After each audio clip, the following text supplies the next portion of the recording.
Bonjour à tous, ravi de vous retrouver dans ce nouveau numéro de l'invité du jour. Et notre invité du jour est Christelle Makaya, une jeune entrepreneure gabonaise qui s'est imposée et démarquée dans le secteur de la restauration grâce à son don pour la cuisine. Elle est très vite devenue un véritable exemple de success story. Entre défis, challenges, persévérance, nous allons essayer de découvrir qu'est-ce qu'est devenu notre invitée aujourd'hui. Elle est sur ce plateau pour nous parler de son parcours. Bonjour Christelle Makaya. Bonjour Sabrina et merci à Gabon 24 pour l'invitation. Très bien. Alors, merci à vous d'avoir accepté notre invitation également. Christelle, vous avez décidé de monter votre entreprise dans le secteur de la restauration il y a quelques années déjà. En quelques temps, vous avez imposé votre savoir-faire. Où en êtes-vous aujourd'hui? Parlez-nous un tout petit peu de vous. Apérichic est toujours dans la course et au regard de tout ce qui se dit, nous faisons partie, autant pour moi, l'un des services les plus sollicités en ce moment et nous essayons de faire chaque jour de notre mieux pour essayer d'aller encore un peu plus loin. Donc l'aventure continue dans tous les cas. Exactement.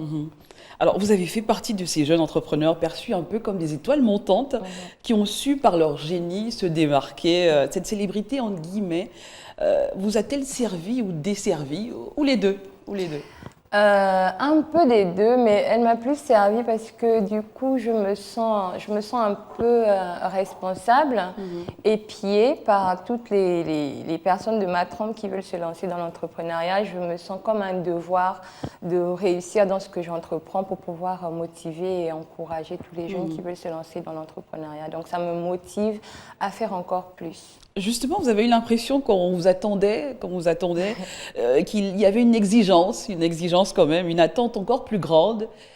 Vous avez eu cette impression? Oui, surtout que j'ai commencé en solo, ce n'était pas facile et en général, on ne mise pas beaucoup sur les jeunes Gabonais qui se lancent en entreprise comme ça. Donc, il a fallu redoubler d'efforts pour rester dans la course et montrer qu'on le veut vraiment, quoi. Et surtout élever sans doute les standards aussi. Exactement. Et se mettre au même niveau que les entreprises qui étaient déjà là. Très bien. Quels sont les défis auxquels vous avez dû faire face depuis le début?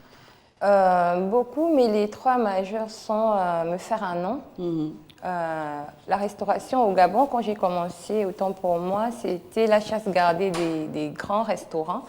Et il a fallu que je me fasse un nom. J'ai dû travailler sur l'originalité et la créativité de ce que je propose. Aussi sur le rapport qualité-prix pour pouvoir vraiment imposer ma marque, imposer mon savoir-faire. Et je pense qu'aujourd'hui, on est quand même sur la bonne voie.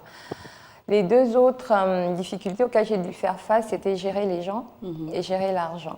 Parce que gérer les gens, gérer son personnel, surtout quand on travaille avec des personnes qui sont souvent plus âgées, gérer des pères et des mères de famille, alors qu'on n'a pas forcément une formation au préalable. Pour faire ça, il faut être assez rigoureuse, pragmatique, sérieuse, sans pour autant passer pour la méchante, etc. Donc c'est vraiment un travail de longue haleine.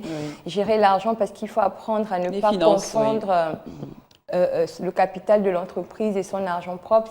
C'est une formation de tous les jours et chaque jour, j'apprends un peu plus. Alors, pour revenir à votre histoire, pour ceux qui vous découvrent à l'instant, comment êtes-vous arrivée dans l'univers de la cuisine? Passionnée de cuisine, comme la majorité des jeunes femmes africaines depuis mon enfance, mais c'est vraiment à la suite d'un licenciement pour des raisons économiques que je me suis mise professionnellement dans la restauration. À la suite de mon licenciement, avec des enfants en charge, je n'avais pas le temps de m'apitoyer sur mon sort, donc il fallait que je trouve quelque chose à faire. Et j'ai décidé de faire de la cuisine une activité génératrice de revenus et on peut dire que ça me réussit plutôt bien jusqu'à aujourd'hui. Et quel a été le secret pour garder les pieds sur terre? Il y a quelqu'un qui vous a toujours boosté, cru en vous? Ils sont beaucoup, mais la première personne, c'est moi. Le secret, c'est la vision que j'ai de mon entreprise. C'est quand je regarde à ce que je veux que mon entreprise ressemble dans 10 ans, dans 20 ans, c'est ce qui me permet de garder les pieds sur terre et de foncer vraiment dans tous les projets que j'ai pour essayer d'arriver où je vais aller. Très bien. Alors, dans le secteur de la restauration, vous êtes service traiteur, vous êtes de plus en plus nombreux à briller, on le voit. La qualité du produit et le côté professionnel deviennent sans doute capitales à ce niveau, Christelle Makaya. Oui, très, très même, je dirais, la qualité des produits, parce que la restauration, c'est quelque chose de très sensible. il faut se démarquer en travaillant. Moi, personnellement, je me démarque parce que je travaille beaucoup avec les artisans locaux. Il y a beaucoup d'entrepreneurs gabonais qui font dans l'agroalimentaire, qui viennent me voir pour que j'essaie de présenter, de sublimer, de transformer leurs produits dans mon travail. Et j'aime beaucoup parce que ça met en lumière, ça met en valeur tous ces artisans, tous ces produits locaux qui sont géniaux et qui sont souvent sous-exploités ou exploités de façon grossière. Et moi, mon travail, c'est de les sublimer en portions apéritives pour que le public se rende compte vraiment de la qualité de nos produits.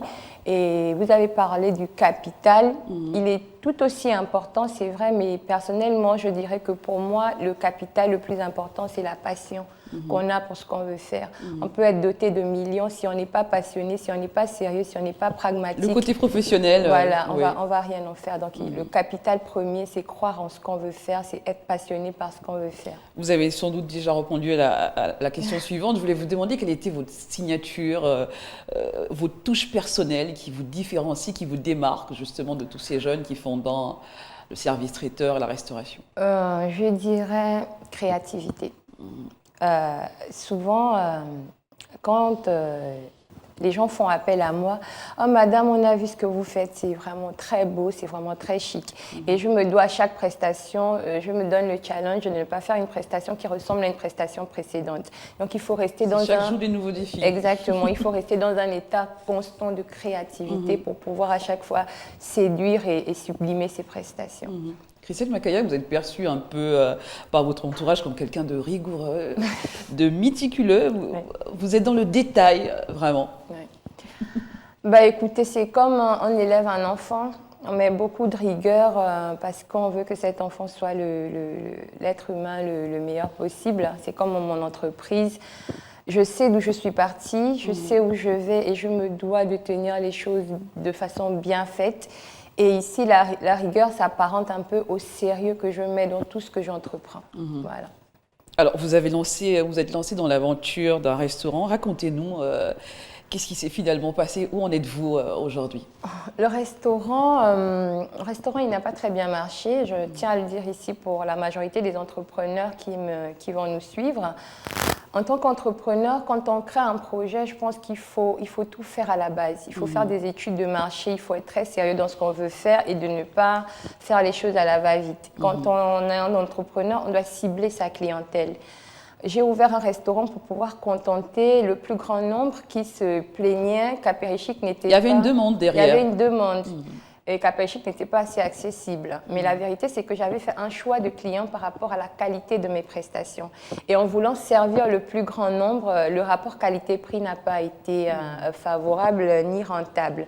Donc, du coup, Apérichic n'a plus de restaurant pour le moment. On va réouvrir un autre restaurant, mais avec les standards équivaut à la qualité de nos prestations. Alors, quels ont été les plus grands obstacles justement en essayant d'ouvrir ce restaurant que vous avez rencontré tout au long de sa création? Je veux dire que si le restaurant n'a pas été... Être entrepreneur, c'est prendre ses échecs comme des boosters. Je veux dire que je n'ai pas réellement eu d'obstacle pour réussir le restaurant. C'est peut-être pour ça qu'il n'a pas forcément bien fonctionné. Donc, à l'avenir, je pense qu'il faut prendre peut-être plus son temps pour mener un projet à bien que de se précipiter. Alors, qu'avez-vous finalement retenu de la somme de toutes ces expériences que vous avez sûrement vécues depuis le début de l'aventure? Je veux dire, j'apprends plus qu'autre chose. Je n'ai pas d'échecs, mais je n'ai que des leçons. Et jusqu'à aujourd'hui, à mon niveau, j'avance comme je peux. Souvenir, vous avez pris part au Forum mondial de la jeunesse en Égypte, avec d'autres jeunes entrepreneurs également, une délégation conduite par le chef d'État lui-même.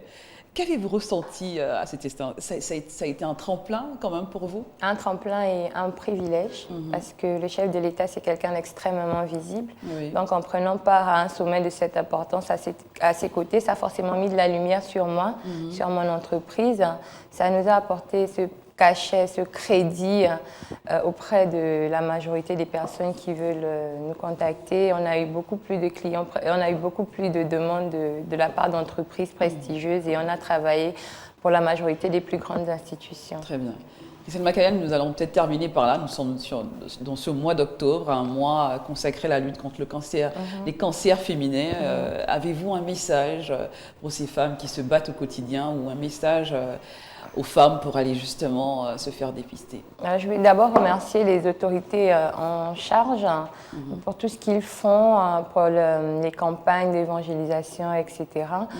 Et je dirais aux jeunes femmes, à mes sœurs, à mes mères, d'aller se faire dépister. C'est toujours mieux de connaître son statut et si tel était le cas, de pouvoir prendre des dispositions le plus rapidement possible. Très bien. Et un autre conseil peut-être à ces jeunes par rapport à déjà tout ce que vous avez fait dans l'entrepreneuriat, à ces jeunes qui veulent également, mais qui sont encore dans leurs petits souliers, qui veulent entreprendre? Je dis souvent qu'il faut oser, il faut se lancer, mais plus que tout, il faut être sérieux avec ce qu'on veut faire, il faut être passionné, il faut être très rigoureux et il faut se donner une chance. Voilà. Merci Christelle Macaya d'avoir été notre invitée sur ce plateau de Gabon 24. À très vite, sans doute, avec une nouvelle actualité. Merci. Merci à vous également d'avoir été des nôtres. L'aventure se poursuit avec un nouvel invité. Nous recevions à l'instant Christelle Macaya, une jeune entrepreneur qui est également dans la restauration service rapide, qui est aujourd'hui une marque déposée, quelqu'un de très connu. À très bientôt avec un nouvel invité.